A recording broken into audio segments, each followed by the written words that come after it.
요즘은 성형이 굉장히 보편화되면서 누구든지 성형을 하거나 성형을 할 계획을 가지고 있으시죠. 근데 혹시 여러 가지 미용 성형 중에서 가장 만족도가 높은 성형이 뭔지 아시나요? 코? 양악? 쌍꺼풀? 아닙니다. 바로 지방 흡입입니다. 지방 흡입은 말 그대로 지방을 흡입해서 해당 부위의 지방을 제거해서 라인을 잡아주는 수술입니다. 다이어트를 하시다가 특정 부위가 잘 안 빠져서 지방 흡입을 할까 말까 고민해 보신 분들 있으시죠? 근데 왜 안 하셨나요? 무섭거든요. 무슨 부작용이 있는지 구체적으로 알아서 무섭거나 아니면 그냥 수술이라는 것 자체가 깨름직하고 무섭거나, 물론 모든 시술에는 부작용이 당연히 있습니다. 지방 흡입 역시 옛날에는 심각한 부작용들이 좀 있었죠. 폐색전증이 생긴다든지 흡입하다가 장기에 손상이 온다든지 또는 과다출혈이 생긴다든지. 그런데 요즘은 그런 심각한 부작용들을 크게 걱정하지 않으셔도 됩니다. 과거의 수술 방식과 현재의 수술 방식에는 좀 큰 변화가 생겼기 때문인데요. 자세한 얘기는 뒤에서 말씀드리겠습니다.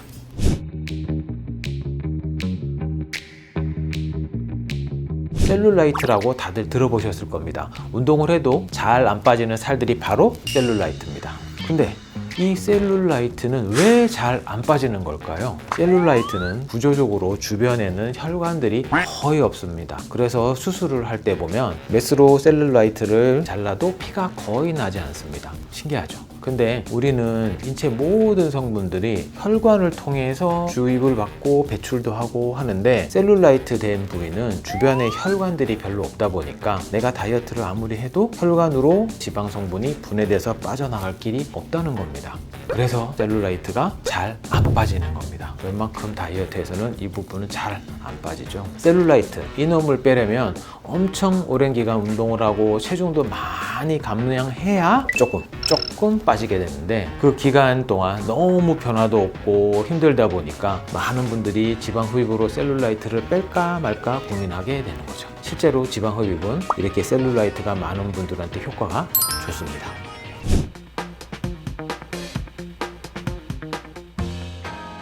모든 다이어트가 그렇듯이 지방 흡입 역시 꾸준한 식이요법과 운동이 병행되어야 제대로 성공할 수가 있는데요. 왜냐하면 지방이 줄어들어 살이 빠지는 것은 지방세포 개수가 줄어드는 것이 아니라 지방세포의 크기만 살짝 감소하는 과정인데, 급하게 살 뺀 분들은 조금 발심하면 도로 살이 찌게 되는 거죠. 근데 지방 흡입을 하고 나면 흡입을 한 부분은 물리적으로 지방세포가 아예 제거가 되어버리기 때문에 인체가 다시 지방세포를 생성하게 되기까지는 시간이 좀 많이 걸립니다. 근데 그 사이에 지방 흡입하지 않은 다른 부위는 여전히 지방세포가 존재하겠죠? 이렇게 되면 흡입한 부위는 살이 덜 찌고 흡입 안 한 부위는 또 살이 많이 찌고, 그래서 오히려 전보다 모습이 흉해질 수도 있는 일이 생깁니다. 그래서 지방 흡입을 한 뒤에도 다이어트는 반드시 계속해줘야 한다는 거죠. 사실 지방 흡입한 부위가 쉽게 다시 커지지 않는다는 건 장점이지만 단점인 것처럼 말해버리긴 했네요. 어쨌든 그래서 저는 다른 수술들은 곧 수술이 완성이지만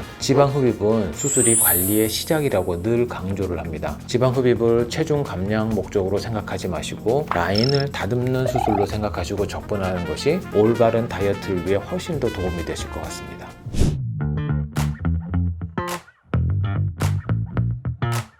자, 이제 여러분들이 지방 흡입을 해야겠다 생각하셨다고 가정합시다. 가장 뭐가 궁금할까요? 맞습니다. 어디서 해야 하나? 잘하는 병원이 어디냐? 어떻게 잘하는지 못하는지 구분이 가능하냐? 일 겁니다. 좋은 병원을 알아보는 가장 올바른 정답은? 이라고 말하기엔 조금 무리지만 그래도 확률이 가장 높은 방법은 시술 경험이 많은 원장님을 찾아가는 것입니다. 지방 흡입은 끝이 뭉툭한 캐뉼라라는 흡입관을 피부를 살짝 뚫은 다음에 지방층에 삽입을 해서 반복적으로 넣었다 뺐다를 하면서 지방을 빼내는 시술인데요. 그러다 보니 필연적으로 캐뉼라 삽입을 위해서 피부에 상처를 낼 수밖에 없습니다. 이때 수술하는 의사의 경험치에 따라 상처의 개수, 위치, 크기 이런 것들이 숙련도가 좀 차이가 나게 되고, 아무래도 상처가 적고 최대한 안 보이고 크기가 작은 게 좋겠죠. 게다가 지방 흡입은 다른 성형 수술과는 다르게 수술 부위를 직접 관찰하면서 할 수 있는 수술이 아니다 보니까 아무래도 어느 정도 수술자의 감이 중요한데요. 그렇다 보니 많은 경험을 통해서 감을 많이 쌓은 분들이 조금 더 신뢰가 더 좋겠죠. 그래서 경험 많은 의사를 찾는 것이 저는 중요하다고 말씀을 드리는 겁니다.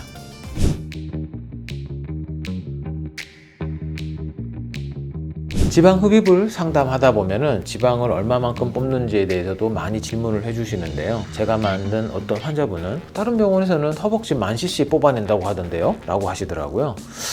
10,000cc면 우유팩 10개 정도 분량이라고 생각하시면 됩니다. 허벅지에서 그만큼이나 빼면 지방만 흡입하는 게 아니라 근육도 같이 흡입을 해야 겨우 가능할 정도의 양이죠.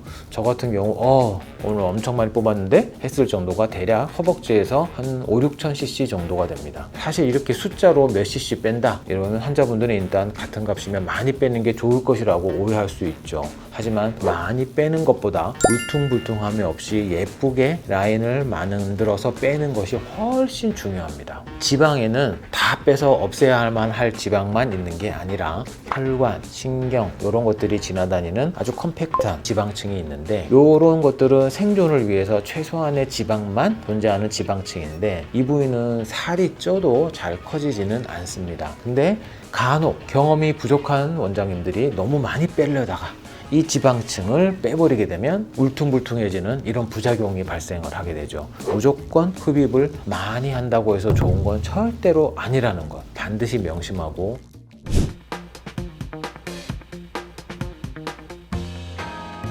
앞에서 요즘 지방 흡입은 안전하니 크게 걱정 안 하셔도 된다고 했었죠. 옛날에는 지방 흡입을 할 때는 전신 마취를 했습니다. 근데 전신 마취 방법은 근육을 아예 마비시켜서 어떤 자극이 와도 움직이지 않는 상태가 되어버립니다. 이 때문에 캐뉼라가 근육을 건드려도 근육이 반응을 하지 않으니까 근육의 손상을 일으키기가 쉬워지고요. 요즘에는 근데 이런 전신 마취가 아니라 수면 마취와 동시에 투메슨트라고 하는 마취 용액을 주입하는 방법을 사용하는데요. 이 방법은 마취를 해도 근육이 외부의 자극에 수축을 해버린다는 거죠.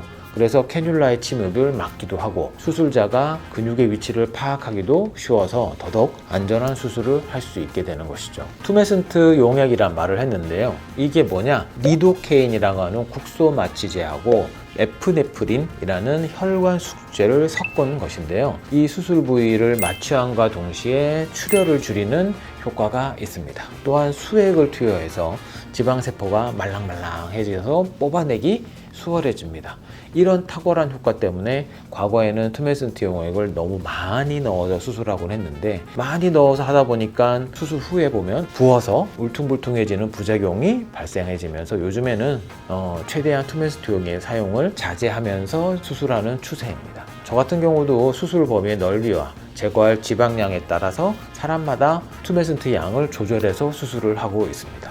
지방 흡입이라고 하는 것이 마치 다이어트의 최후의 보루 같은 느낌입니다. 하다 안 되면 지방 흡입이라도 해야 하나? 이런 생각을 하시죠. 셀룰라이트가 많은 분들이나 평소 운동을 잘 안 해서 근육량이 적고 지방이 많으신 분들의 경우에는 이 지방 흡입이 최후의 보루일 수 있습니다. 실제로 이런 분들에게 효과가 가장 좋은 것도 사실이고요. 하지만 앞에서 말씀드렸다시피 지방 흡입은 체중을 줄이는 수술이 아니라는 것입니다. 우리가 살이 찌면 단순히 체중이 증가하는 것만은 아니죠. 허벅지, 승마 부위가 늘어난다든지 러브 핸들 부위에 살이 찐다든지, 지방 흡입은 이런 라인들을 정리해서 자신감, 자존감을 높이는데 크게 도움을 줄 수 있으니까 너무 무서워만 하지 마시고 상담을 받아보시길 권합니다.